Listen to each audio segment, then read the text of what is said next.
Alright everyone, welcome back again to another The Great Ace Attorney 2. Currently it seems like we're about to start our first trial for the first part of this game, and you know what? I'm looking forward to it. So I hope you all continue to enjoy watching, cause I'm looking forward to this one. And let's do this. Alright guys, and we are back. The Old Bailey. This place always makes me feel strange. I seem to get chills down my spine and break out in a nervous sweat all at the same time. Well, I didn't think I'd be back here so soon. That's my line. Good morning! Ah, good morning, Mr. Natsume. It was only 2 days ago that I was declared not guilty here. Yes, we somehow managed to prove he didn't stab Miss Green in the back. But now this! Another morning, another murder, and here I am again in this hellhole! Can't keep coming to court! I'm beginning to think he's right. It really does seem as though he's cursed. Mr. Naruhodo, I'm afraid I have bad news. Oh. Mr. Natsume, good morning. Yes, morning. So, here we are again. Yes, again. Judicial Assistant Miss Mikotoba Esquires, what's the bad news? Oh dear, you heard, did you? If you come in shouting at the top of your voice, people can't help hearing what you say! Oh, I'm sorry. You've done nothing wrong, Mr. Sato. Now, what is it? Well, it seems that the prosecution in today's trial will be led by Lord Barrack Van Zeeks. Well, well, well. Surprise, surprise. Here we go again. Van Zeeks? Ah! Oh no. Oh no, no.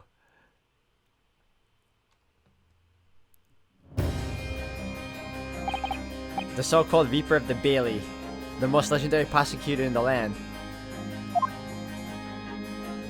And also the most known for wasteful uses of glass, or chalices for that matter. And wine.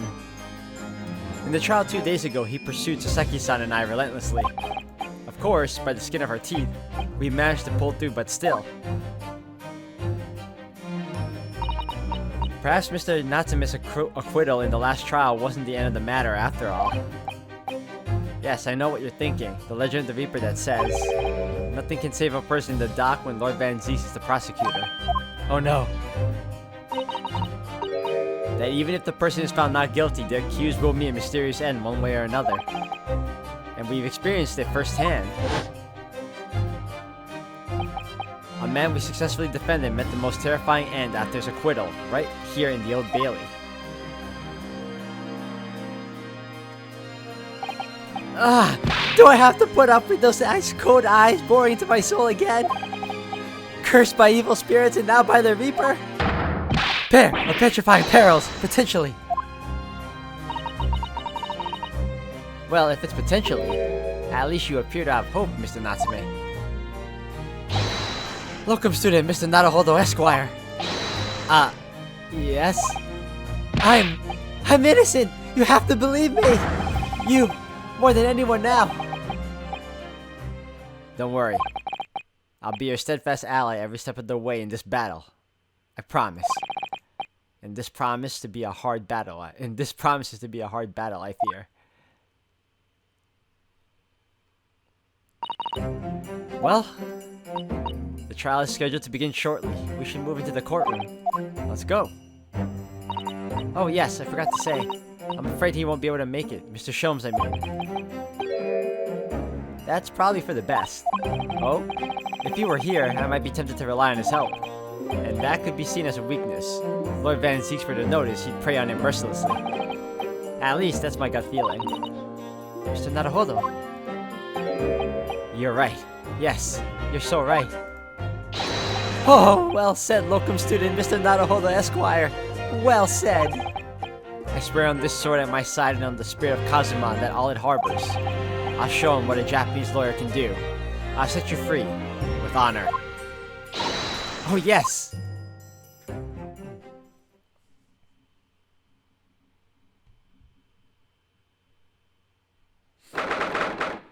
22nd of February, 9:40 a.m., the Old Bailey courtroom. Oh, here we go again in court. In the name of Her Majesty the Queen, I hereby declare the court to be in session. Now, call upon the counsels for the prosecution and defense to declare their willingness to proceed. Oh, here we go again. The prosecution is ready. The defense is ready, my lord. Look at my new gear, dude. That's so cool. Love it.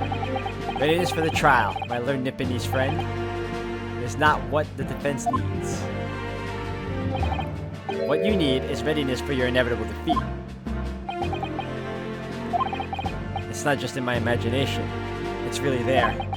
Lord Van Zieks has such an animosity towards us Japanese for some reason. It was some time ago now that he first became known as the Reaper of the Bailey, I believe. These past few years, he hasn't appeared in court at all. Until me. And now he's back in the courtroom, though for some reason, only when I'm defending. This Reaper, with his curious disdain for us Japanese, is a prosecutor shrouded in mystery. Still, this isn't the time to be pondering that. I have to concentrate on Saseki-san's trial. Furthermore, I now call upon the 6 ladies and gentlemen of the jury. You have been chosen at random to represent the will of the people in this trial. Are you ready to fulfill your duty? Absolutely. I had a feeling this larrikin wasn't innocent before. I must say that I feel especially ruthless on days when my hat refuses to sit right. Oh, well, I rather like how wearing your hat, I think the rootless look is very fetching, actually. Oh, this one is new. I need to be somewhere at 10 o'clock. I have a very important meeting. Let's make this quick. Oh, this guy again. I couldn't agree more. I need to take home 5 bob tonight or the missus will go through the roof. And this guy. Oh, may the Lord show us all the light here and lead his flock to righteous verdict. The British jury system is so very different to our own, isn't it? It's quite extraordinary to think that the power of judgment is in the hands of 6 members of the public, and that the judge can only pass sentence when all jurors are in agreement about the defendant's guilt. 6 citizens of London, chosen at random, or at least that's the idea. The prosecution would draw attention to the fact that the accused was on trial here but 2 days ago. It's so funny, it's so short-lived too. Accordingly, where possible, the same jurors have been asked to return for duty today. Very well, let's commence the trial. Lord Van Zieks, your opening statement, please. Ladies and gentlemen of the jury, it is not the intent of the prosecution to cast doubt over your past decision. However, the innocent verdict afforded to this eccentric Nipponese before has had dire consequences. Did the accused repent for his wrongdoings in that affair? Far from it. Instead, he used his freedom to perpetrate a most blood-curdling crime. Namely, that of the attempted murder of his neighboring lodger, an innocent Englishman. To explain the circumstances of the crime, the prosecution calls its first witness to the stand.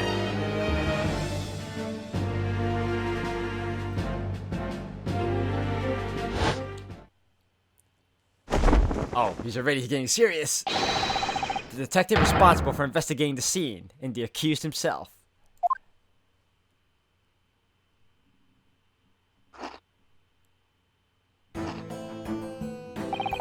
Witnesses, your names and occupations, please. Yes, sir. Tobias Gregson, Detective Inspector at Scotland Yard's Homicide Division. Ah! Saseki Natsume, from the Empire of Japan. My government ordered me to come here as a student to study your language and culture. Mr. Natsume. Yes, my lord, sir. I'm quite sure I'm not mistaken, that you swore an oath never to set foot in my courtroom again. I remember it as if it were yesterday. The day before, in fact, my lord, but close enough. Believe me, this is the last place I want to be. Inspector, let's hear from you first. Explain the case for the court. Right you are, sir. The incident occurred at the Garadeb household, where the defendant has lodgings. In the ground floor room of the victim, Mr. William Shamspeare. The defendant has already admitted to visiting the victim on the night in question. Mr. Shamspeare collapsed in his room as a result of poisoning by strychnine. He was found the following morning when the landlord, suspecting something was wrong, broke down the door.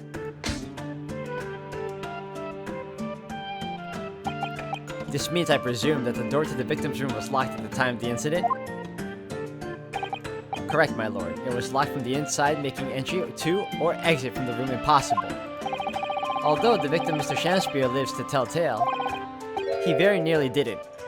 The man was halfway to heaven when we first found him. I was the first officer in the scene, my lord. And I have a photographic print here that I took at the time to show how it looked. Yes, a chilling scene indeed. The man looks very much deceased. That's right. Everyone present believed that's exactly what he was. Or, the picture could also make it look like he is a drunk. But, fine. I get it. He did nearly die. Very well, I shall accept this photographic print as evidence for the court. Now then, Mr. Natsume.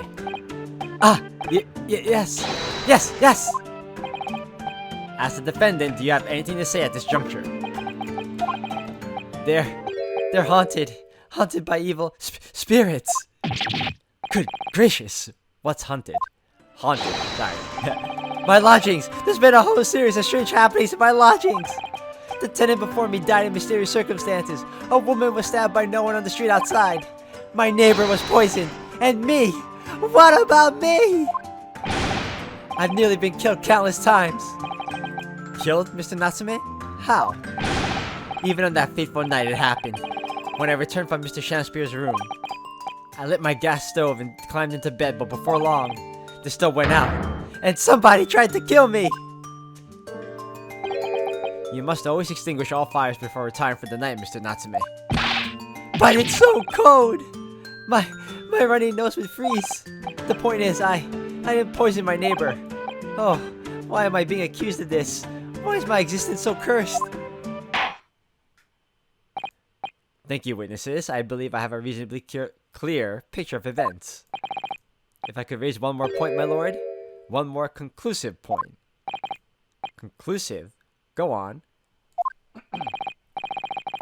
Fortunately, the victim, Mr. Shamspeare, has regained consciousness after his ordeal, and he has named the true culprit. The poison consumed by the victim was administered in a cup of tea that he drank on the night in question. Tea, my lord, that was brought to the victim's room by the accused. The accused? Good grief!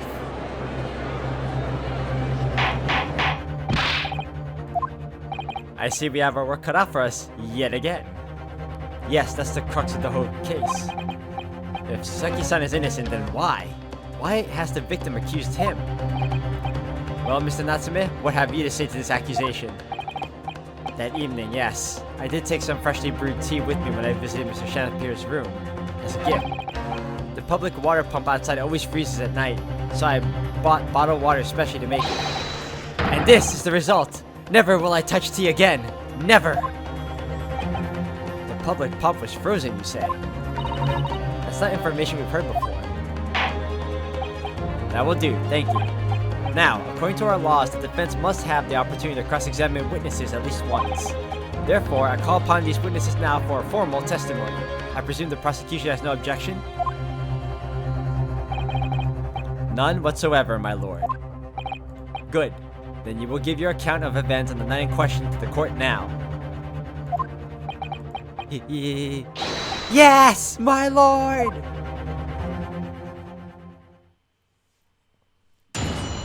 Here we go with the witness testimony. The catastrophic night. It was around 9 o'clock that evening when I visited my neighbor, and I took some tea with me as a gift. We had a heated literary debate over a nice hot drink, after which I went back to my room at around 11. My tea was completely harmless. He couldn't have locked the door behind me otherwise, could he? Strychnine takes some time to have an effect on the body. People don't keel over immediately after taking it. The victim would have been perfectly able to lock the door after his guest left. The argument still stands.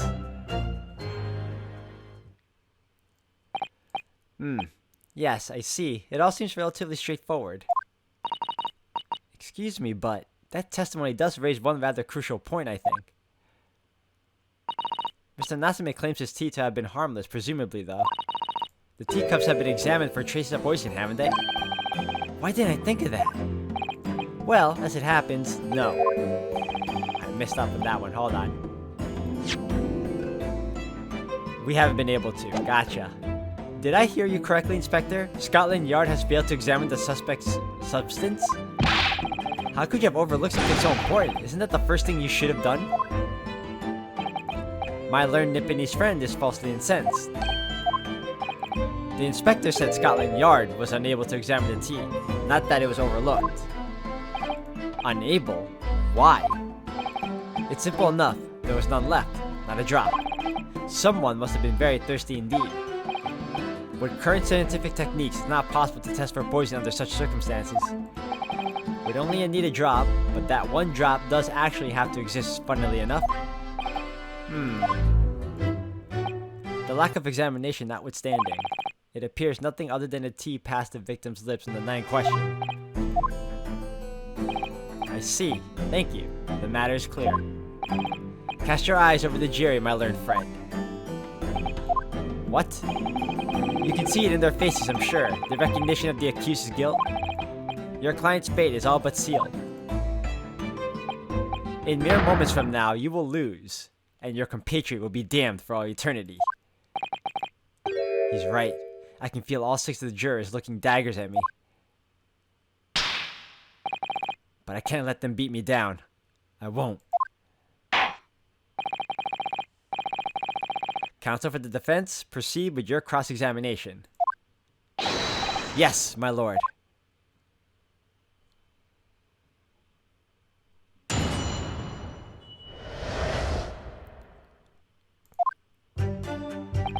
It was around 9 o'clock.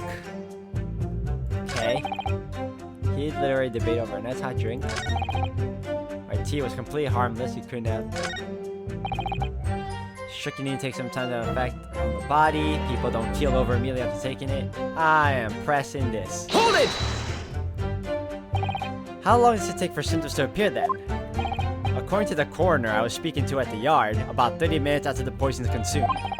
Then the victim suffers violent convulsions, cramping, and stiffness, and eventually dies from asphyxiation. So there's a 30-minute interval between when the poison is ingested and the onset of symptoms. There seems to be a lot of different types of poison in the world, that's for sure. Oh dear, death by poisoning again. It's always so awful. 30 minutes is a long time.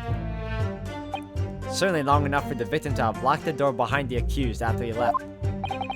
You can't deny that. And it further degrades Saseki-san's alibi. I have the medical report from the doctor who examined the victim here, my lord. It spells it out, really. The accused is the only person who could have done it. Very well. The court will add this report to the court record as evidence.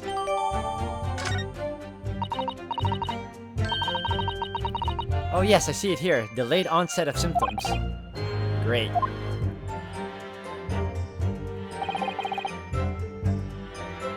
The victim would have been perfectly able to lock the door after his guest left. The argument still stands.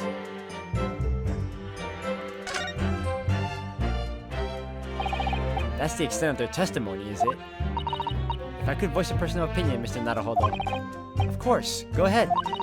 Mr. Natsume is arguing for his innocence so adamantly and so persistently. Yet Inspector Grayson just brushes what he says aside.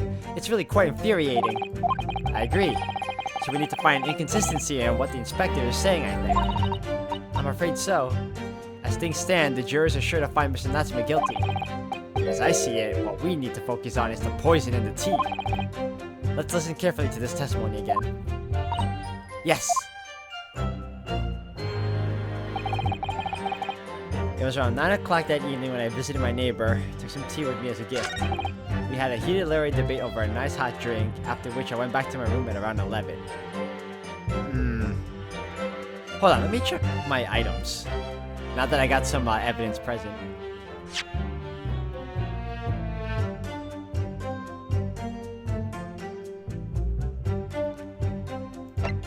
Secondhand book receipt, nearby street map, torn off envelope, victim's medical record. Let me read this. William Shamspeare, cause of coma, ingesting of a small quantity of strychnine, toxic effects present 30 minutes after ingestion. High likelihood of the substance having been mixed with tea the victim was drinking, but no sample could be obtained for testing. Investigative conclusions: the poisoning incident occurred at around 1:30 a.m. on the 21st of February. Assessed from the victim's pocket watch that appears to have broken when the man collapsed after the late symptoms. No container for the poison found at the scene. 1:30 a.m. Really? Objection! Mr. Natsume, you say it was 11 p.m. when you left to return to your room, correct? Yes. And Inspector Gregson, can we rely on the information in the medical report unconditionally? Of course we can. There's no problem with the report, Sunshine. Actually, I think there's a very big problem. Because there's a chronological inconsistency between it and the defendant's testimony. A chrono what? What are you on about? According to this report, the victim must have consumed the poison at around 1:30 in the morning. And yet, the defendant, Mr. Natsume, left the victim's room at 11. Yes, that's right. There's more than 2 hours of missing time there. In other words, I messed that up. Hold on. If there was poison in the tea that Mr. Natsume brought to the victim's room, how could the victim have fallen ill to it 2.5 full hours after the defendant left? Wait, why are you both freaking out? It should only be him. The defendant's argument is entirely reasonable. How do you respond, Lord Van Zeeks? Oh my gosh, here we go. Welcome back, Hollow Chalice. Well, swish it around. Go ahead. Take your stupid drink. Pray forgive the discourtesy if my mind has wandered. I was considering what cuisine would best complement the contents of my hollow chalice this luncheon. How could it have happened, you ask? There it is. Wasted another one. I do hate to shatter illusions, but my Nipponese friend appears to be chasing a phantom idea. Phantom? Is it so hard to imagine that the victim drank his tea after the accused had left? For example, at the time stated in the medical report? Yes, at around 1:30. Objection! Mr. Natsume brought the tea with him to drink together with his neighbor. And in Japan, there is a well-known saying, drink tea while it's hot. Objection! And in my country, there is an even more apt saying, there is nothing more refreshing than cold tea.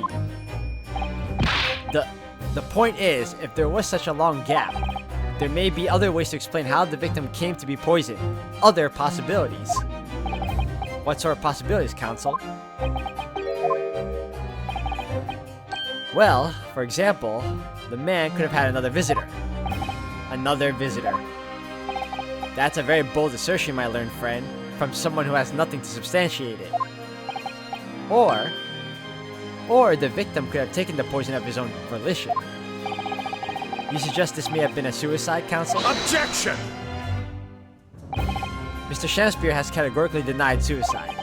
The idea can and must be discounted. Objection! But he could be lying.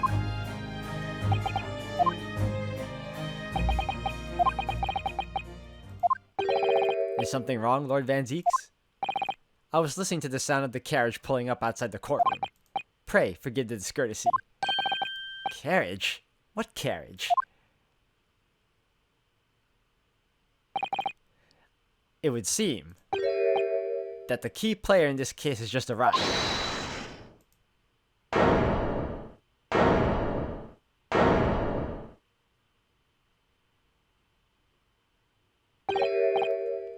Out, brief candle. Life's but a walking shadow. Oh my gosh. A poor player that struts and frets his hour upon the stage and then is heard no more.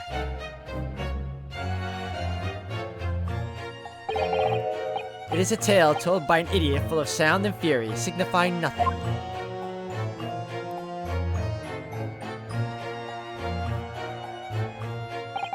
Who, sir, are you? William Shamspeare, my lord. Alas, 'twas I undone by these bitter events. I am the victim. What? What's he doing here?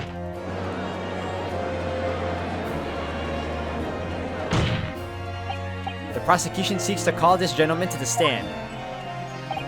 With his testimony, my learned friend's futile resistance would be utterly crushed. You're calling him as a witness? Very well, counsel. I grant your request with interest. I'm curious to discover what the court shall hear from the victim himself. Look at him, man. Happy am I, Shamspeare, to regale thee with my tale of woe, my lord. But I still have my own tale to tell. My own tale of worse woe. I can regale the court with the tale of my perfect innocence in perfect English. That will do, Mr. Natsume. Let the court now hear from the victim.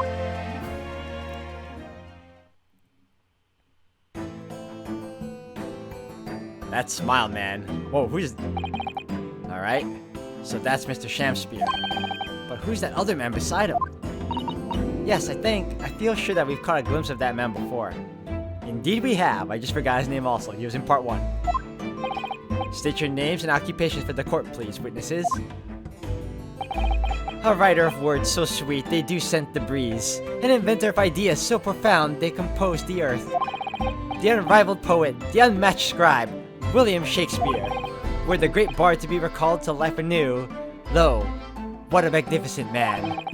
Good fellows, I am he who ponders such a miracle, William Shamspeare. Oh, the name's Meterman. Adron B. Meterman. I work for that Altamont Gas Company, East End Branch Office. Altamont. I gotta make sure I remember that. Ah, I remember now. It was yesterday on Briar Road. Oh yes, she's right. It's him. Peeking out the window.